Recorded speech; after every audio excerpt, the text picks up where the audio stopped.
کہ غزوہ بدر کا یہ نتیجہ نکلا کہ 70 کافر مارے گئے اور 70 قیدی ہو گئے، 70 قیدی ہو گئے، ان کو کنویں کے اندر پھینک دیا گیا کافروں کی لاشوں۔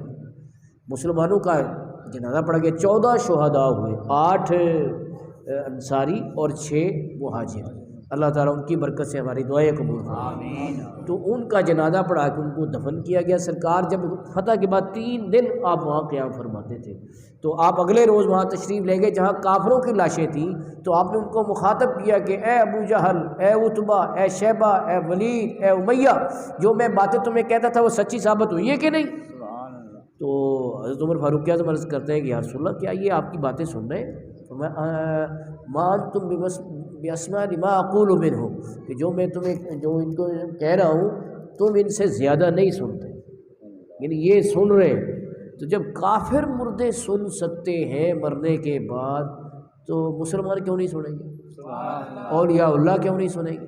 ایسے ہی سوائے موتا کا مسئلہ بنا رکھا ہے جی، مردے کیسے سنتے ہیں؟ سرکار تو کافروں کو مخاطب کر رہے ہیں، تو مسلمان کیوں نہ سنیں گے؟ اہل اللہ کیوں نہ سنیں گے؟ ضرور سنیں گے اور ضرور سنیں گے، اور ہماری مدد کو بھی پہنچیں گے۔ اللہ اکبر۔ اب سرکار نے حضرت زید بن حارثہ جو آپ کے آزاد کردہ غلام تھے، ان کو اپنی اونٹنی پر سوار کر کے بھیجا، جاؤ جا کے مدینے میں خبر دے کے آؤ فتح کی۔ تو یہ گئے جناب، بڑے خوشی میں پہنچے، لیکن وہاں پر ایک غم کی خبر منتظر تھی کہ شہزادی رسول ہمشیرہ بطول حضرت سیدہ رقیہ جو زوجہ ذوالنورین ہیں اور شہزادی سید الکونین ہیں، ان کا انتقال ہو چکا تھا، اور اس وقت تدفین ہو رہی تھی جس وقت زید بن حارثہ وہاں پہنچے۔ تو انہوں نے بھی تدفین میں شرکت کی، اور پھر آپ نے اعلان کیا اس خبر کا کہ اللہ نے فتح تھا۔ تو جتنے منافق تھے نا، ان کو یقین ہی نہ ہے یہ کیسے ہو سکتا؟ کافر مارے جائے، 70 مارے جائے، 70 قیدی ہو جو کہ یہ جو زید بن حارثہ ہے یہ پاگل ہو گیا، اور استغفر اللہ سرکار شہید ہو گئے، یہ ان کی اونٹنی پہ سوار ہو گیا ہے، وگرنہ ہو ہی نہیں سکتا۔ یہ اتنے بے سر و سامان ہو مسلمان اور اتنے اسلحے سے لیس کافروں پر غالب کیسے آ سکتے ہیں؟ یہ منافق آپس میں چہ میں گوئیاں کر۔ معلوم ہوا منافق اسلام کی کوئی خبر اور ترقی سن کر ان کو ہضم نہیں ہوتی، وہ اس میں باتیں بناتے رہتے ہیں، وسپرنگ کرتے ہیں۔ تو کہنے لگے نہیں یہ ہو ہی نہیں سکتا۔ جب سرکار تیسرے دن تشریف لائے فتح یاب ہو کے مال غنیمت کے ساتھ اور 70 کافروں کو ساتھ لے کر، پھر انہوں نے دیکھا کہ اسلام کو اللہ نے کیا غلبہ عطا فرمایا۔ جی اب مسئلہ پیش ہوا، یہ کافروں کا جو قیدی ہے ان کا کیا کرنا ہے؟ کہا گیا جی فدیہ لے لیجیے، مشورہ ہوا۔ تو آپ نے کہا چلو ٹھیک ہے فدیہ لے لیتے ہیں۔ تو ہر کافر قیدی سے اس کی مالی استطاعت کے مطابق فدیہ لیا گیا، کسی سے 400 درہم، کسی سے کچھ، کسی سے کچھ، جتنی طاقت تھی۔ اور تعلیم کی عظمت دیکھو کہ جو لکھنا پڑھنا جانتے تھے قیدی، انہیں کہا گیا کہ آپ مدینے کے 10 بچوں کو لکھنا اور پڑھنا سکھا دیں، آپ کا یہی فدیہ۔ سبحان اللہ۔ یہ تعلیم دیکھو کتنی عظمت والی چیز ہے۔ اچھا، حضرت عباس جو حضور کے چچا تھے، جن کی مشقیں کسی ہوئی تھی نا رات کو، تو سرکار کو محبت تو پھر بھی تھی نا، آخر تو چچا ہی تھے، ابھی مسلمان نہیں ہوئے تھے، تو یہ کافروں کی طرف سے آئے تھے، تو قیدی ہو گئے۔ اب مشقیں کسی ہوئی ہیں تو اس کی وجہ سے وہ ہائے ہائے کرتے ہیں، کیونکہ تکلیف ہو رہی ہے، بندھے ہوئے، ہاتھ پاؤں بندھے ہوئے۔ سرکار دو عالم صلی اللہ علیہ وسلم سن رہے ہیں اور آپ کو نیند نہیں آ رہی، کروٹ بدلتے ہیں۔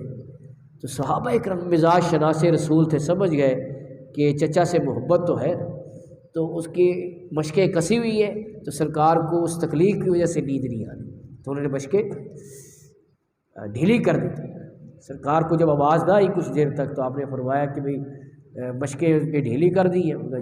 جی ہم نے آپ کے چچا کی مشقیں ڈھیلی کر۔ فرمایا پھر میرے چچا کی نہیں، سارے قیدیوں کی مشقیں ڈھیلی کر دو، سارے قیدیوں کی مشقیں ڈھیلی کر دو۔ یعنی یہ عدل و انصاف تھا کہ صرف میرے چچا کی نہیں، سب کی ڈھیلی کر دو، کیونکہ سارے پھر تکلیف محسوس کر رہے ہوں۔ تو اب یہ چچا جو ہے یہ عرض کرتے ہیں اگلے دن کہ بھتیجے تمہیں تو پتہ ہے میں تو بڑا ہی غریب آدمی، تو مجھے مفت ہی رہا کر دو۔ ان کا خیال تھا سرکار صاحب اقتدار ہے تو آپ حکم فرمائیں گے تو میں مفت ہی بری ہو جاؤں گا، تو تمہیں پتہ ہی ہے میں تو غریب آدمی ہوں، مجھے مفت ہی بری کر دو۔ سرکار نے فرمایا چاچا جی وہ جو بدر کی جنگ میں آنے سے پہلے چچی ام الفضل کو گھر کے کمرے کے ایک کونے میں لے جا کر آپ نے بتایا تھا کہ میں نے یہاں پر سونا دفن کیا ہے، تو بچ گیا تو ٹھیک ہے، اگر کام آ گیا جنگ میں مارا گیا تو پھر میرے بچوں میں ایسے ایسے تقسیم کر دینا۔ چاچا جی اس سونے سے فدیہ کیوں نہیں ادا کرتے؟ تو ان پر باقاعدہ روایات میں لکھا کہ ایسے رش طاری ہو گیا، کانپنے لگ گئے کہ 500 کلومیٹر دور مکہ شریف، اور وہاں پر گھر کا کمرہ، کمرے کا کونا، کونے میں بھی زمین کے اندر دفن ہے سونا، اور مدینے میں بیٹھے ہوئے مصطفیٰ خبر دے رہے ہیں کہ آپ سونے سے فدیہ ادا کر رہے ہیں۔ یہ سن کر حضرت عباس پہ راشا ہوا تاریخ کہ پیغمبر تو رکھتا ہے دلوں کی بھی خبرداری۔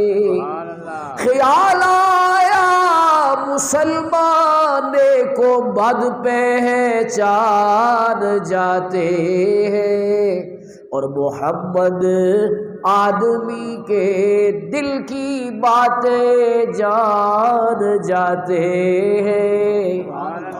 یہ نبی پاک صلی اللہ علیہ وسلم کا علم غیب ہے، تو یہ بات ان کے دل پر چوٹ کر گئی اور یہ مسلمان ہو گئے۔ یہی واقعہ ان کے اسلام لانے کا سبب بنا۔ تو حضرات محترم، غزوہ بدر آج بھی ہمارے لیے ایک مثال ہے، اور آج بھی یہ قربانیوں کی ایک عظیم الشان داستان ہے۔ اور وہ بات تو رہ ہی گئی، حضرت ابوبکر صدیق کے بیٹے حضرت عبد الرحمن جو اس وقت تک مسلمان نہیں ہوئے تھے، تو اسلام لانے کے بعد پرانی یادیں تازہ کرتے ہوئے کہنے لگے ابا جی آپ کو وہ وقت یاد ہوگا کہ غزوہ بدر میں کفار کے لشکر میں تھا، وار کرتے کرتے کرتے کرتے ایک وقت وہ آیا کہ آپ میری تلوار کے وار کے نیچے آ گئے۔ ظاہر جب زور سے چلا رہے تو اس کو روکنا بڑا مشکل، لیکن میں نے یہ سوچ کر روکا تلوار کو کہ آپ میرے والد ہیں اور آپ نے مجھے پالا پوسا ہے، اس وجہ سے میں نے آپ کو چھوڑ دیا۔ تو حضرت ابوبکر صدیق رضی اللہ تعالی عنہ نے فرمایا بیٹا تو نے تو مجھے چھوڑ دیا تھا کہ میں تیرا والد تھا، لیکن خدا کی قسم اگر اس جنگ میں تو میری تلوار کے وار کے نیچے آتا تو میں نے یہ نہیں دیکھ رہا تھا کہ تو میرا لخت جگر ہے، بلکہ دشمن رسول سمجھ کے تیری گردن اڑا دینی تھی۔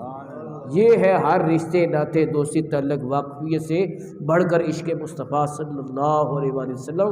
اصحاب بدر کی کیا شان ہے، کہ تمام صحابہ میں سے یہ صحاب بدر افضل ہے۔ حضرت جبریل علیہ السلام بارگاہ رسالت میں عرض کرتے یا رسول اللہ آپ بدر کے جو صحابہ ہیں ان کو کیا سمجھتے ہیں؟ فرمایا سب سے افضل ہم ان کو مقام دیتے ہیں۔ تو انہوں نے عرض کیا یا رسول اللہ اسی طرح جو فرشتے بدر میں نازل ہوئے تھے ہم ان کو سب فرشتوں سے افضل سمجھتے ہیں، ان کو بدر میں شرکت کی سعادت حاصل ہوئی تھی۔ تو حضرات محترم میں یہ دعا کرتا ہوں کہ اللہ تعالیٰ اصحاب بدر کی برکت سے مسجد اقصیٰ کو آزادی عطا فرمائے،